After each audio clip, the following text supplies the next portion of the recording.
Welcome back to the kitchen, everyone. I am excited to have everyone here today. I'm excited to make this meal. This has got to be made before it gets too hot and the seasons change, and I'm really excited to do it. We are making another New Orleans classic today. We are going to prepare some classic jambalaya, and we are going to do it in a traditional fashion. There's a lot of recipes out there for a dish like this, for jambalaya, a lot of different ways that it's made and a lot of other ingredients that are put in. What I want to do is focus on the classical way to do it, the way that has a lot of history and origin behind it. And frankly, it's done in the oven. And if you go online and you're looking at recipes, you're going to find a lot of them that tell you can make jambalaya in 20, 30, and 40 minutes, and you put everything in a pan and saute it until it's brown and add rice and liquid and boom, it's done. And that's not wrong, but I want to do it the traditional way, and I want you all to see the way it was made where I grew up. And it's all done in one big pot, and it's all done in the oven. And it takes an hour, hour and a half to do this and to do it properly, but it is so worth it when it's finished. So much flavor comes from a dish like jambalaya. There's a lot of peppers and seasonings and wine, and you can create all your own and add what you want. But when it's finished, oh, it's so good. So let's go over a couple of staples that you must have in traditional jambalaya. First of all, as you will notice, there is no seafood out. I am not putting seafood in this today. People put seafood in jambalaya. That is not wrong. It's just less common. You will find recipes with shrimp in it. Some put fish. But jambalaya is traditionally made with meat and sausage. Sometimes pork, most of the time chicken, and a staple is andouille sausage. So I'm going to be using chicken and sausage in our jambalaya today, and we're going to cook it all in this big blue pot that's, well, frankly, it's really hot because I've already started the chicken in it. As I said, the chicken and sausage have already started cooking. And you really want to make a dish like jambalaya with everything in the same pot to the best of your ability. And it does all come together and is all cooked together, but you do have to start things kind of separate, obviously. And one piece is the chicken. You've got to cook the chicken ahead of time. And I also browned sausage as well. So here's what I did. Here's how I started. And then I'm going to show you how to bring it all together. So good. First and foremost, you need your chicken. Just boneless, skinless chicken breasts. And you can cook them on the stove if you would like. Saute them in a pan.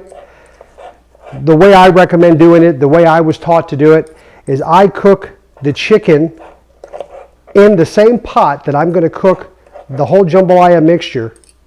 And I cook it in the oven, and it comes out so soft and juicy when you do it this way. I'm just pulling this apart with 2 forks, and it's just shredding right apart. Not dried out at all. It's so nice, and this is the way it should be. And while I'm doing this, while we get all this chicken shredded up, I wanted you to see I've also got the sausage in here. Now, traditionally you put andouille sausage in jambalaya. In our house, that's too spicy for us. We're not huge spice people, which, okay, being a Cajun as I am, you'd think I'd have a little bit more of a stronger palate when it comes to heat, but to be honest, I don't. So I don't use andouille sausage for this to keep the spice out, so the wife and kids will enjoy it with me. We use smoked beef sausage or kielbasa, something that still has some great flavor, but just no heat. And I did rub the chicken and the sausage down in olive oil, and then I covered it in Cajun seasoning, put it in this pot, covered it up, and threw it in the oven for about 25 minutes at 350 degrees, just to get the chicken cooking and the sausage browning. And now that that's done, we're going to shred up this chicken. And while the chicken is shredding, we're going to saute our vegetables real quick, just a little bit to kind of get started. There's 3 veggies you need when you are making jambalaya, and quite frankly, when you're cooking any traditional Cajun Creole meal, you need what we call the holy trinity of veggies. You need your chopped up celery, diced onion, and green bell peppers. 3 staples to any Cajun cuisine. We're going to get these sauteing just a little bit in some olive oil and let those start to cook for a while. And while those are cooking down, we'll shred up this chicken and then start putting everything together, and you can see how it all of this, rice, tomato paste, chicken stock, white wine, garlic, and Cajun seasoning, all goes in one big pot, cover it up, and throw it in the oven for an hour, and dinner's done. And it's so good. So watch. Come on over here and check this out. Can you hear how amazing that sizzling sound is? All we're doing right now is sauteing the peppers, onions, and celery. I'm going to drop just a drop of white wine and 1/4 teaspoon of minced garlic. Drop that in and let these flavors start to come together a little bit. And all we're doing there is just allowing this to soften up. That's all. Over here, our chicken is all nice and shredded. Really just pulled apart. Sausage is browned and ready to mix.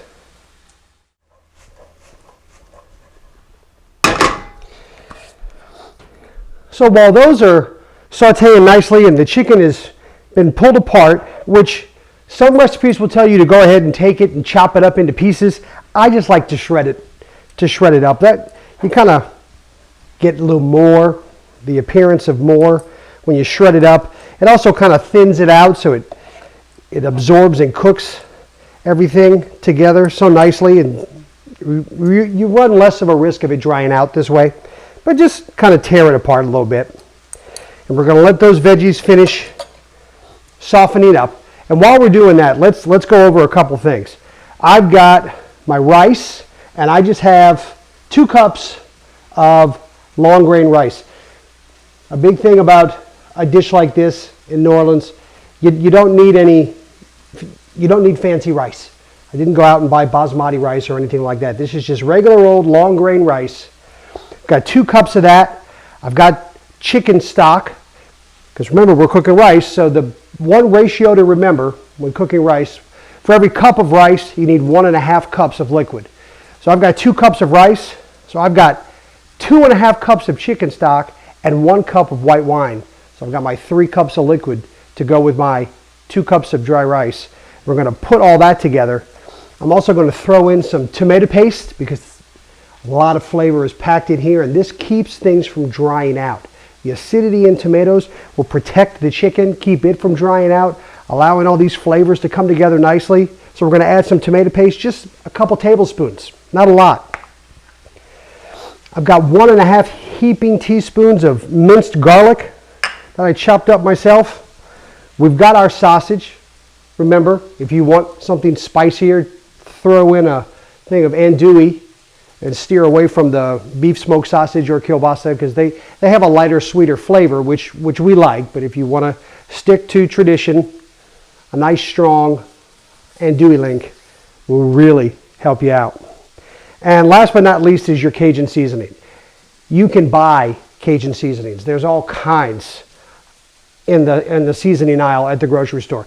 I like to mix mine myself. This way I have complete control of how much of each flavor is in here. This is a traditional Cajun seasoning. So it's got oregano, thyme, salt, pepper, garlic powder, onion powder, chili powder, paprika. And that's all I put in mine. Now there's 2 more things that would go to make this 100% Cajun seasoning. That would be cayenne pepper, and some people opt to throw some crushed red pepper flakes in there.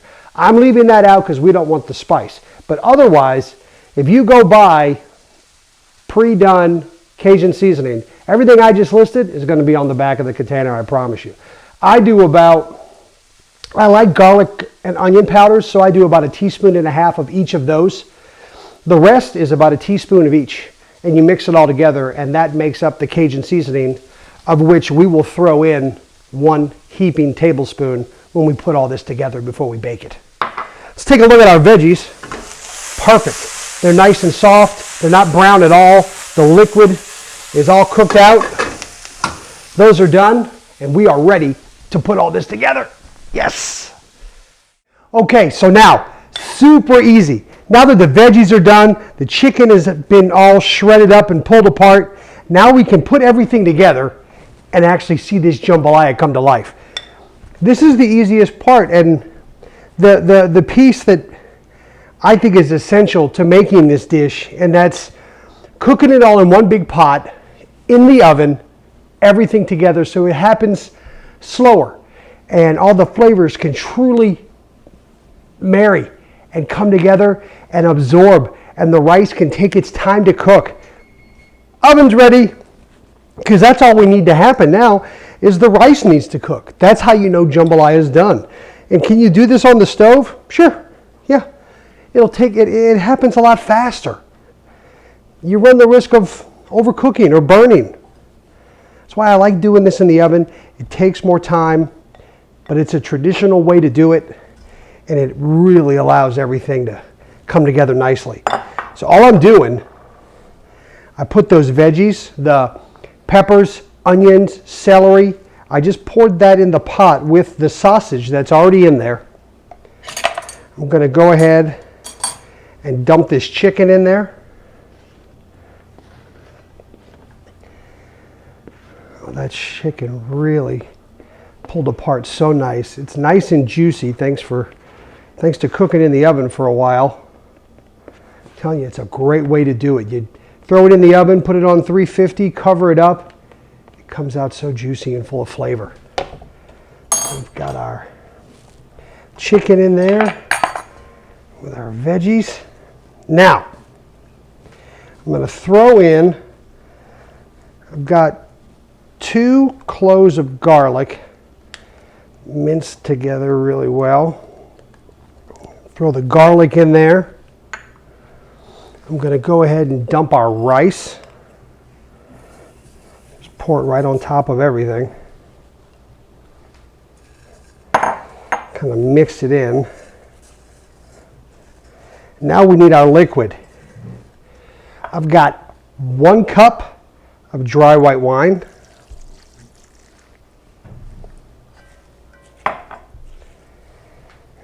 About 2.5 cups of chicken stock. Oh, that's fantastic. I'm going to mix all this together.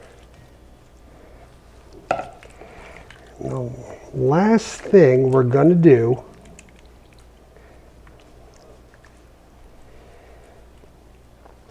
is we are going to take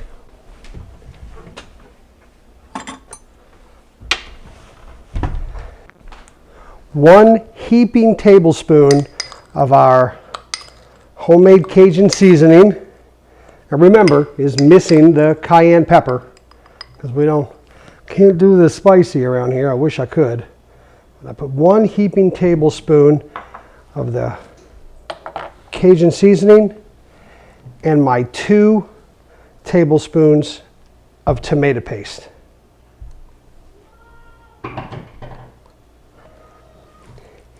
And that's it. I'm going to mix all this together.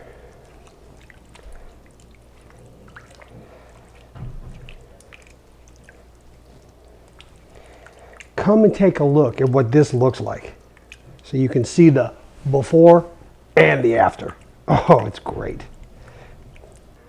It's one big pot of soup that we are going to turn into a fantastic rice dish. Okay, now all that's left to do is we are going to cover this up. I'm going to put some aluminum foil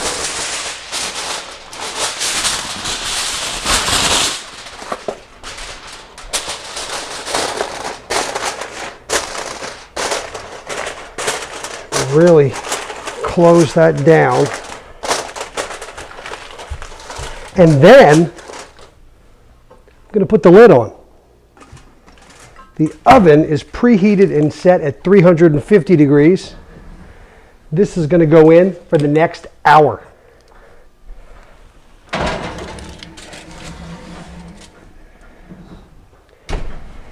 And that's it. That's all you've got to do to make amazing, classic, traditional jambalaya. This will come out of the oven in an hour, and I'll take the top off. How do you know it's done? If the rice is cooked, if all the liquid has been absorbed and the rice is nice and fluffy when you stir it around, it's done. If not, we'll give it some mix, scoop everything up together, cover it again, and throw it back in the oven for another 25-30 minutes. Takes anywhere from 60 to 90 minutes to make jambalaya. Just those few ingredients are all we need in the oven, as it was done by my mother, father, called my aunt just to make sure. That's how she did it. That's how she does it. That's how my grandmother did it. Traditional jambalaya. Super easy. I can't wait to see how this comes out. All right. Turn that timer off. Oh, I cannot wait to see how this came out.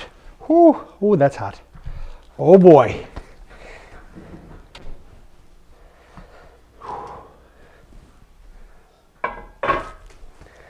Let's see how we did. Ooh, steam. Yes. Ooh. Oh, fantastic. Wow. Come take a look at this.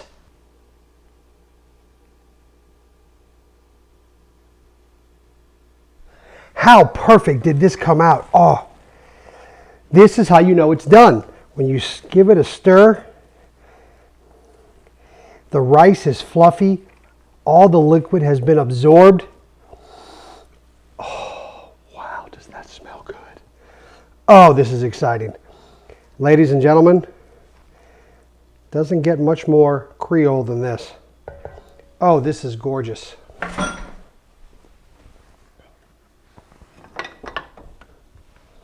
Turn that off. We are done with the oven. See, a dish like this is so hearty, so rich and full of flavor. It doesn't even need any help. That's it. That is dinner. Oh, that's amazing. Throw just a few for color. Scallions, green onions. Makes for a beautiful finish. Such a great aroma. Done. Oh, that is great. Wow.